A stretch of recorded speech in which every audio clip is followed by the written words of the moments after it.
Now, I take you to chapter number 3, continuous tense. இதுக்கு முன்னாடி chapter 1ல் வந்து எஸ்விசி சென்டென்சஸ் பார்த்தோம். சாப்டர் 2 சிம்பிள் டென்ஸ் பார்த்தோம். ஹீ ரைட்ஸ் எ லெட்டர் எழுதுகிறான். ஹீ ரோட் எ லெட்டர் எழுதினான். He will write a letter எழுதுவான். இப்போ நம்ம அடுத்த சென்டென்ஸ்க்கு போகிறோம். அடுத்த ஒரு chapter continuous tense. He is reading a letter. He is writing a letter. He is writing a letter. எழுதி கொண்டிருக்கிறான். He was writing a letter. எழுதி கொண்டிருந்தான். He will be writing a letter. எழுதி கொண்டிருப்பான். இந்த கண்டினியூஸ் டென்ஸுக்கு அடையாளமே ஐஎன்ஜி வரும். எழுதிக்கொண்டு, பாடிக்கொண்டு, பழகிக்கொண்டு, தூங்கிக்கொண்டு என்று கொண்டுன்னு வரும். அதான் நமக்கு கண்டினியூஸ் டென்ஸுக்கு அடையாளம். இந்த டென்ஸில் நமக்கு சில வேரியேஷன்ஸ் கவனிச்சுக்கணும். அங்கே கொடுத்துருக்கேன். ஃபஸ்ட் பர்சன் சிங்குலர் ஐ வந்தால் ப்ரெசன்ட் டென்ஸுக்கு ஆம் வரும், பாஸ்ட் டென்ஸுக்கு வாஸ் வரும், ஃப்யூச்சர் டென்ஸுக்கு வில் பி வரும். அப்புறம் யூ வி தே வந்தால் are were will be. He she it வந்தால் ஈஸ் வாஸ் வில் பி. இப்போ இதை யூஸ் பண்ணிவிட்டு நம்ம இந்த சென்டென்ஸ் அமைக்கிறோம். ஐ ஆம் ரீடிங், நான் படித்து கொண்டிருக்கிறேன். ஐ வந்து ஆம் போடுறோம், இது படித்து கொண்டு. ஐ ஆம் ரீடிங், நான் படித்து கொண்டிருக்கிறேன். ஐ வாஸ் ரீடிங், நான் படித்து கொண்டிருந்தேன். ஐ வில் பி ரீடிங், நான் படித்து கொண்டிருப்பேன். ஹீ ஷீட் வருகிற பொழுது is was will be. He is reading, அவன் படித்து கொண்டிருக்கிறான். ஷீ இஸ் ரீடிங், அவள் படித்து கொண்டிருக்கிறாள். இட் இஸ் ரீடிங், அது படித்து கொண்டிருக்கிறது. He was reading, she was reading, it was reading. He will be reading, she will be reading, it will be reading. You we they வர்றபோது ஆர் பாஸ்ட் டென்ஸுக்கு were, will be எல்லாத்துக்கும் future tense. You are reading, நீ படித்து கொண்டிருக்கிறாய். We are reading, நாம் படித்து கொண்டிருக்கிறோம், நாங்கள் படித்து கொண்டிருக்கிறோம். தே ஆர் ரீடிங், அவர்கள் படித்து கொண்டிருக்கிறார்கள், அவைகள் படித்து கொண்டிருக்கின்றன. We were reading, they were reading, you were reading. We will be reading, they will be reading, we will be reading. நாம் படித்து கொண்டிருப்போம், அவர்கள் படித்து கொண்டிருப்பார்கள், நீங்கள் படித்து கொண்டிருப்பீர்கள். இந்த கொண்டு என்று வர்றதுனால தான் ஐஎன்ஜி சேர்த்துறோம். ஸோ இந்த variations you must be able to use while forming sentences. சில எக்ஸாம்பிள்ஸ் பார்க்குறோம். இப்போ நீங்கள் என்ன சொல்லணும்? நான் என்னுடைய வீட்டு பாடத்தை செய்து கொண்டு இருக்கிறேன். ஐ வரணும், ப்ரெசன்ட் டென்ஸ் இல்லையா? ஐ ஆம் டூயிங் மை ஹோம் ஒர்க். நான் என்னுடைய வீட்டு பாடத்தை செய்து கொண்டிருக்கிறேன். ஐ ஆம் டூயிங் மை ஹோம் ஒர்க். அந்த பெண் கல்லூரிக்கு சென்று கொண்டிருந்தாள். The girl, past tense, was going to college. The girl was going to college. நீங்கள் உங்களுடைய வீட்டு பாடத்தை செய்து கொண்டிருப்பீர்கள். You will be doing your homework. அந்த ஆக்சுவல் கரெக்டான சப்ஜெக்டுக்கு வேண்டிய வேர்பை நான் போட்டுக்கணும். நீ உன்னுடைய வீட்டு பாடத்தை செய்து கொண்டிருப்பாய். You will be doing your homework.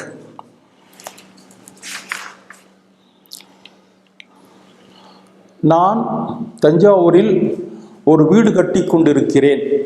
நான் தஞ்சாவூரில் ஒரு வீடு கட்டி கொண்டிருக்கிறேன். I am building a house at Thanjavur. I am building a house at Thanjavur. அந்த பையன்கள் ரயிலுக்காக காத்து கொண்டிருக்கிறார்கள். அந்த பையன்கள் ரயிலுக்காக காத்து கொண்டிருக்கிறார்கள். தே, அதான் அவர்கள். அப்போ the boys are waiting for the train. The boys are waiting for the train. என் தாயார் காஃபி தயாரித்து கொண்டிருக்கிறார். Present tense. My mother is making coffee. My mother is making coffee. Coffee போட்டு கொண்டிருக்கிறார். கமலா இசை கற்றுக்கொண்டிருக்கிறாள். கமலா என்ன பண்ணிட்டுருக்கிறா? அவள் மியூசிக் படிச்சுட்டு இருக்காங்க. Kamala she is learning music. Kamala is learning music. Kamala இசை கற்றுக்கொண்டிருக்கிறாள். நீ உன்னுடைய காலத்தை வீணாக்கி கொண்டிருக்கிறாய்.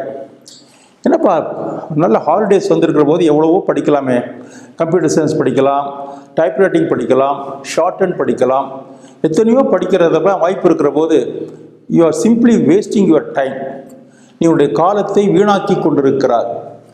You are wasting your time. So present கண்டினியூஸுக்கு இந்த வேரியேஷன்ஸ் நீங்கள் யூஸ் பண்ணணும். தென் we come to the past continuous tense. அது வருகிற பொழுது I was, she was, he was, the child was, you were, we were, they were வரணும். நான் ஆற்றில் குளித்து கொண்டிருந்தேன். நீ என்ன பண்ணுறதாங்க? நான் ஆற்றில் குளித்து கொண்டிருந்தேன். I was taking bath in the river. I was taking bath in the river. ரயில் மெதுவாக நகர்ந்து கொண்டிருந்தது. The train, it past tense, was moving slowly. The train was moving slowly. நாங்கள் சினிமாவுக்கு சென்று கொண்டிருந்தோம். நேற்று சாயங்காலம் உங்களை பார்த்தேன், அந்த வழியாக எங்கே போயிட்டு இருந்தீங்கன்னு கேட்டேன். நாங்கள் சினிமாவுக்கு போயிட்டு இருந்தோம். நாங்கள் சினிமாவுக்கு சென்று கொண்டிருந்தோம். We, past tense, were going to the cinema. We were going to the cinema. அந்த மூதாட்டி பூக்கள் விற்று கொண்டிருந்தாள். அந்த ஓல்ட் லேடி என்ன பண்ணிருந்தாப்பா அந்த மார்க்கெட்டில்? The old lady, she, past tense, was selling flowers. The old lady was selling flowers. So இதெல்லாம் பாஸ்ட் கண்டினியூஸ் டென்ஸுக்கு நீங்கள் யூஸ் பண்ண வேண்டிய டென்சஸ். அப்புறம் we come to the future continuous tense. எல்லாத்துக்கும் will be. I will be, you will be, we will be, they will be, he will be, she will be, it will be. எல்லாத்துக்கும் will be போட்டுக்கணும், plus ING போட்டுக்கிறோம். Time ஆச்சுப்பா, நான் போகணும். என்னோடய friends எனக்காக காத்துட்ருப்பாங்க. என்னுடைய friends எனக்காக காத்துக்கிட்டு இருப்பாங்க. My friends they will be waiting for me. My friends will be waiting for me. அவள் எனக்காக காத்து கொண்டிருப்பாள். She will be waiting for me. அவள் எனக்காக காத்து கொண்டிருப்பாள். ரயில் மெதுவாக நகர்ந்து கொண்டிருக்கும். The train will be moving slowly. The train will be moving slowly.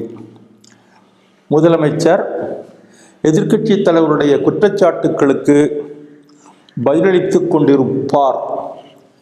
இப்போ நீங்கள் அசம்பிளிக்கு போனீங்கன்னா you can see a wonderful thing. ஒரு காட்சியை பார்க்கலாம். முதலமைச்சர் எதிர்க்கட்சி தலைவருடைய குற்றச்சாட்டுகளுக்கு பதிலளித்து கொண்டிருப்பார். எஸ்விஓசிஏ சென்டென்ஸ் அமைக்கலாம் நீங்கள். யார்? The chief minister. Subject will be answering. The chief minister will be answering the charges of the leader of the opposition. அது ரிப்ளையிங் டு கூட போடலாம். The chief minister will be replying to. The chief minister subject will be replying to. பதிலளித்து கொண்டிருப்பார். எவைகளுக்கு? to the chargesனா குற்றச்சாட்டுகள். The chief minister will be replying to the charges of the leader of the opposition.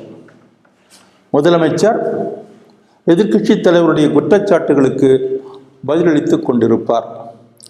So இந்த வகையில் you can form sentences in continuous tense. இப்போ இந்த சாப்டர்ஸ்க்கான ஹோம்ஒர்க்கை நீங்கள் you must do the homework for this chapter. Exercise number 4ல pages 49, 50, 51 and 52ல there are sentences given for homework to be done by you. நீங்கள் choose some sentences and do it.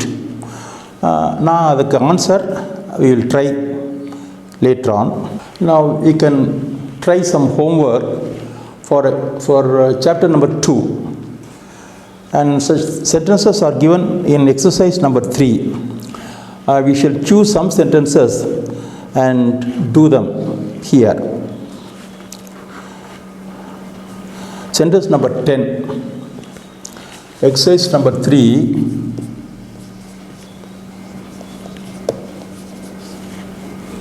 Sentence 10. அதில் சில முக்கியமான grammatical points வரும், அதுக்காக நான் இதை எடுத்துகிட்டு இருக்கிறேன். 1, பால்காரர் காலை 5 மணிக்கு வருகிறார். என்னுடைய தாயார் காலை 5:30 மணிக்கு காஃபி தயாரிக்கிறார். இதுதான் சென்டென்ஸ். பால்காரர் காலை 5 மணிக்கு வருகிறார். என்னுடைய தாயார் காலை 5:30 மணிக்கு காஃபி தயாரிக்கிறார்.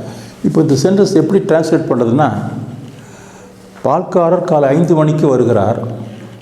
இந்த சப்ஜெக்ட் நம்ம எஸ்விஓசிஏ தான், அதை நீங்கள் விடக்கூடாது. SVOCA. Subject, the milkman comes at 5 a.m. The milkman comes at 5 a.m. அந்த 5 மணிக்கு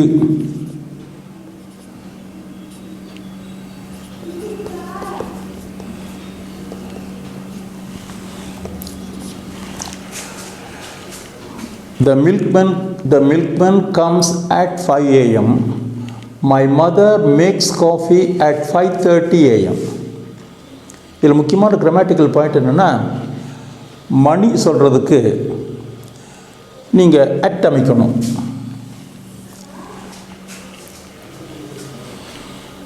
இப்போது காலத்தை நம்ம 2 வகையில் பிரிக்கலாம்.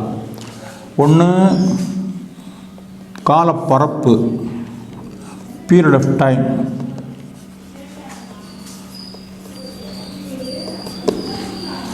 இன்னொன்று காலப்புள்ளி, point of time.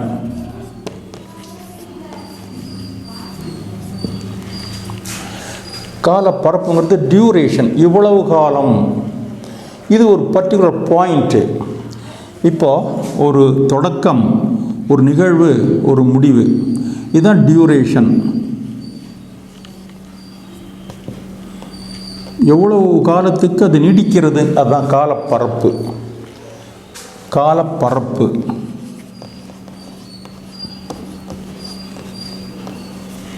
இது வந்து காலப்புள்ளி.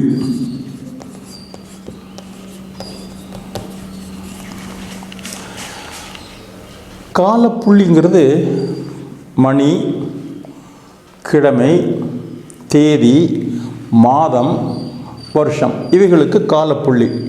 இந்த காலப்பரப்பில் ஒரு பர்டிகுலர் பாயிண்ட், 7th 7ஆம் தேதி வெள்ளிக்கிழமை, ஃப்ரைடே, மார்ச் மாதம் 1955, இவைகளெல்லாம் காலப்புள்ளிகள். ஒரு பர்டிகுலர் பாயிண்ட் ஆஃப் டைம் இது காலப்புள்ளி. இந்த பீரியட் ஆஃப் டைம்ங்கிறது இவ்வளவு காலமாகங்கிறது தான் காலப்பரப்பு. இப்போ என்ன செய்கிறோம், உங்களுக்கு பேஜ் நம்பர் 282ல் இதுக்கான பாயிண்ட்ஸ் கொடுத்துருக்கேன். காலப்புள்ளி, you can refer to the book and see these things. காலப்புள்ளியை குறிக்க அவர் மணி வருகிற பொழுது அட் போட்டுக்கணும். எப்பொழுதெல்லாம் இத்தனை மணிக்குன்னு சொல்கிறோமோ அப்போ at 6 p.m., at 6 a.m., at 10:30 p.m., at 10 a.m. கால புள்ளி வருகிற பொழுது, மணி குறிப்பிடப்படும் பொழுது அட் போட்டுக்கிறோம். அப்புறம் day and date,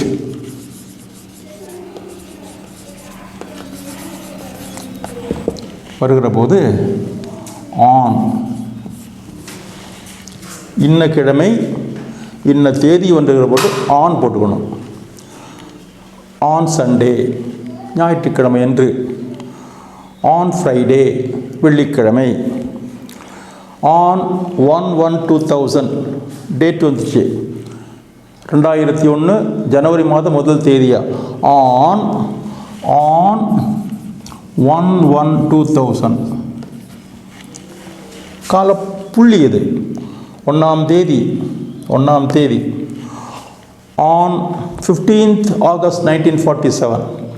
India got freedom on 15th August 1947. 15ஆம் தேதி 15th August 1947 on. ஸோ மணியை குறிப்பதற்கு அட் அமைத்துக் கொள்கிறோம், கிழமையும் தேதியும் குறைப்பதற்கு ஆன் அமைத்துக் கொள்கிறோம். மந்த் அண்ட் இயர் வருகிற பொழுது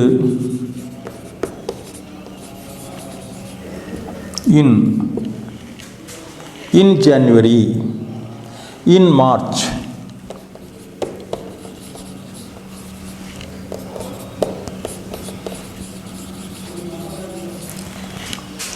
in the month of September. அதே மாதிரி in 1947, in 2012. இவைகளெல்லாம் கால புள்ளிக்கு வருஷத்தையும் மாதத்தையும் குறிப்பதற்கு அமைக்கின்ற prepositions. So we should use certain prepositions to indicate the point of time. hour வருகிற பொழுது at, day and date வந்துச்சுன்னா on, month and year வந்துச்சுன்னா in. இதை பேஸ் பண்ணி தான் இப்போ இந்த சென்டென்ஸ் நம்ம எழுதுகிறோம். My mother makes coffee at 5 a.m. The milkman comes at 4:30 a.m. பால்காரர் 4:30 மணிக்கு வருகிறார், at 4:30 a.m. My mother makes coffee at 5 a.m. 5 மணிக்கு காஃபி தயாரிக்கிறார், பால்காரர் 4:30 மணிக்கு வருகிறார். at. இந்த மணி சொல்லுகிற பொழுது இப்போ ரொம்ப நமக்கு ஈஸியாக இருக்கிறது. எல்லாத்துக்கும் நீங்கள் ஆட் போட்டுக்கலாம். அப்படி இல்லைன்னா அந்த காலத்தில் இப்பொழுதுமே இப்படி சொல்லுவாங்க, நீங்கள் at 5 p.m. சொல்லலாம், மாலை 5 மணி. இதை வேறு வகையில் சொல்லணும்னா at 5 o'clock in the evening.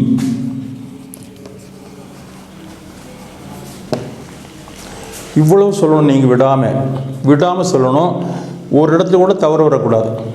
at 5 o'clock in the evening, at 6 a.m. சொல்லிடுங்க பேசாமல், இது ரொம்ப ஈஸி. at 6 a.m. அப்படி இல்லைன்னா at 6 o'clock. இந்த ஓக்கு வந்து ஆன் அர்த்தம், ஆன் த கிளாக், கடிகாரத்தில் 6 மணி இருக்கிற போதுன்னு அர்த்தம். at 6 o'clock in the morning.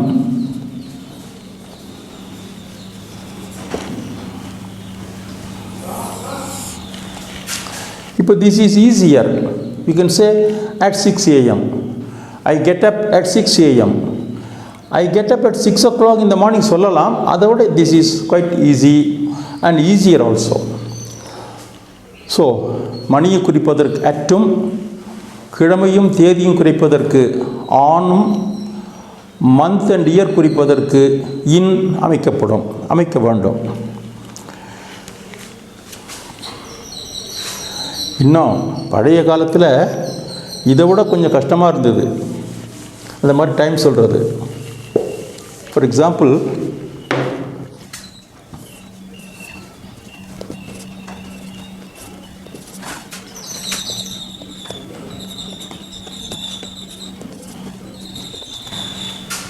இப்போ 1 p.m. சொல்லிடுறோம், மாலை 1 மணி, at 1 p.m. இப்போ 1:10 p.m. சொல்லிடுறோம், 1:10 p.m. 1:15 p.m.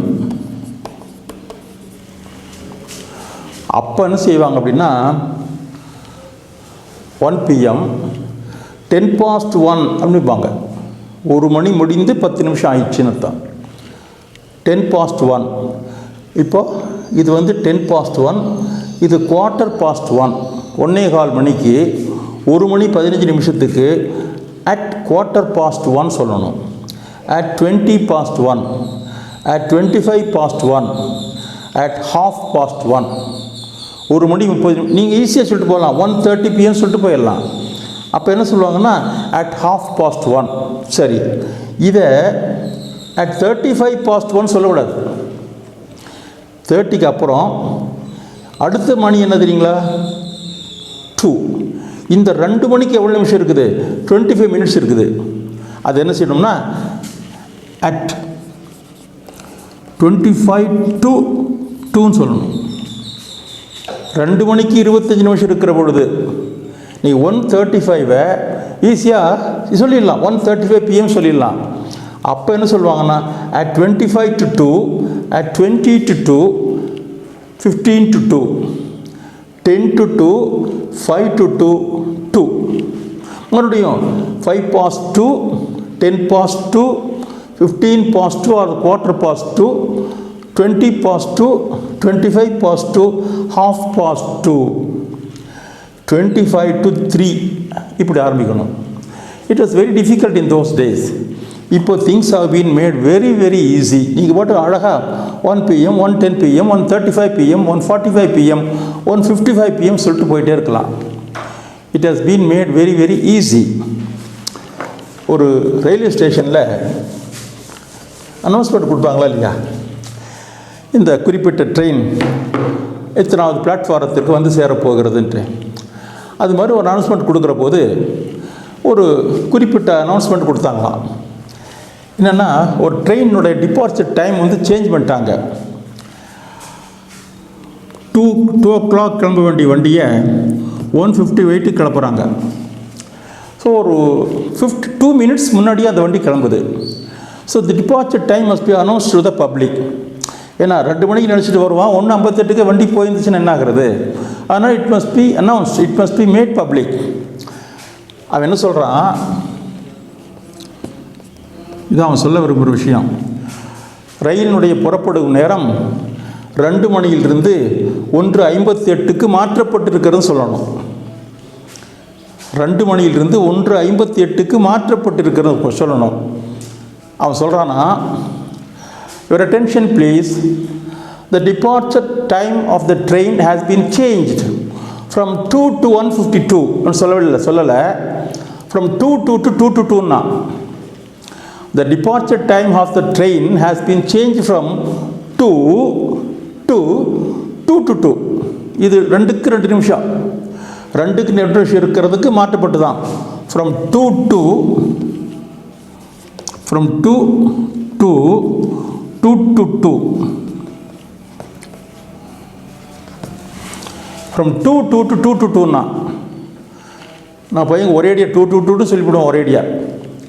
The departure time of the train has been changed from 2, that is from 2 o'clock to 1:58. அதை from 2 to 2 to 2 என்று சொன்னார்.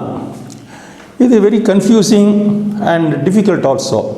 இப்போ ஈஸியாக சொல்லிடலாம், the departure time of the train has been changed from 2 to 1:58. ஈஸியாக சொல்லிட்டு போகலாம்.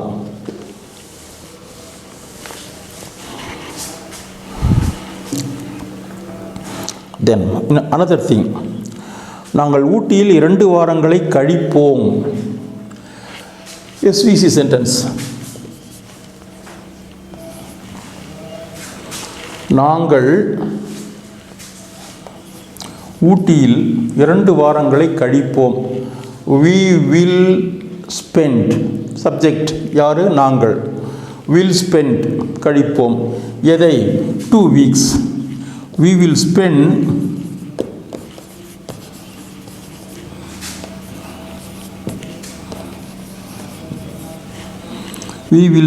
2 weeks. இது ஆப்ஜெக்ட், இது வந்து verb, இது verb, இது சப்ஜெக்ட்.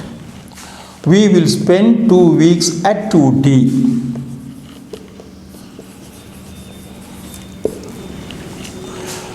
சிறிய ஊர்களுக்கு அட் போட்டுக்கிறோம், பெரிய டவுன்ஸுக்கு, பெரிய சிட்டிஸுக்கு இன் போட்டுக்கிறோம். Ooty is a small town, so we will spend 2 weeks at Ooty. நாங்கள் ஊட்டியில் 2 வாரங்களை கழிப்போம். எதை கழிப்போம்? 2 வாரங்களை. திஸ் இஸ் an ஆப்ஜெக்ட், ஆனால் இப்படி போட்டுட்டோம். இதே சென்டென்ஸை வேறு மாதிரி சொல்கிற போது, நாங்கள் ஊட்டியில் 2 வாரங்கள் தங்குவோம். நாங்கள் ஊட்டியில் 2 வாரங்கள் தங்குவோம். We will stay.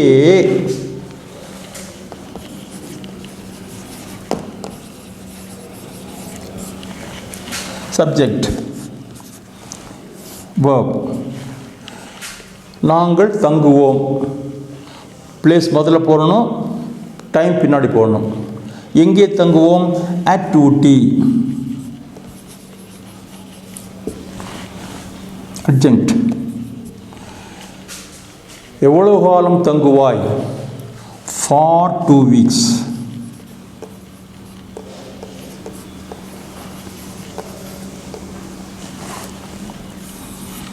This is very very important. கால பரப்பை குறிக்க ஃபார் அமைக்க வேண்டும். இது மிக முக்கியமான விஷயம்.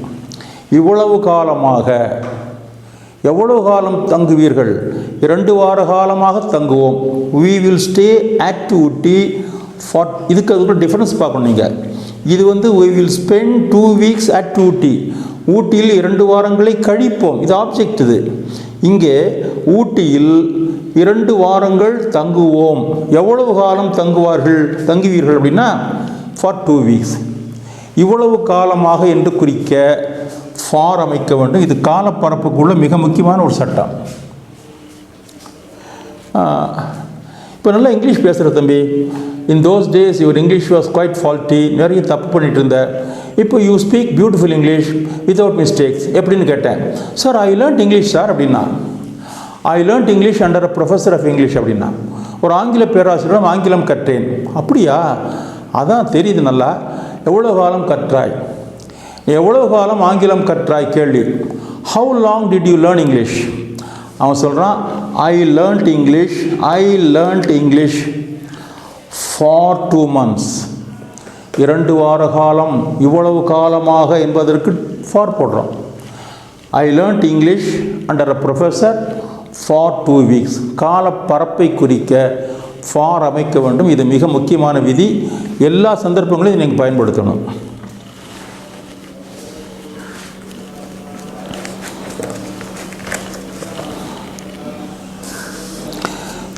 பஸ் ரொம்ப நேரம் ஆச்சு சார், ரொம்ப நேரம் காத்துட்டு இருந்தோம் சார் அப்படின்னா. we were waiting for the bus for a long time. அப்படியா? எவ்வளோ நேரம் காத்திருந்தீங்க? we were waiting for the bus for 45 minutes. 45 நிமிட நேரம். for 45 minutes. the for is very very important. எவ்வளவு காலமாக? we were waiting for the bus for 45 minutes. இந்த form இப்போது மிக மிக முக்கியம்.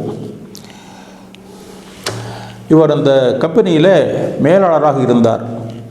எவ்வளோ காலம் மேலாளராக இருந்தார்? நேற்று தான் ரிட்டையர் ஆனாருங்க. He was the manager of the company. அவர் இருந்தார். யாராக? என்னவாக? Complement. The manager of the company for 15 years. எவ்வளவு காலம்? For is very very important. He was the manager of the company for 15 years. இந்த கால பரப்பை குறிக்க ஃபார் அமைப்பதும், கால புள்ளியை குறிக்க அட், இன், ஆன் ஆகிய ப்ரிபோசிஷன்ஸ் அமைப்பது மிக மிக முக்கியமானது.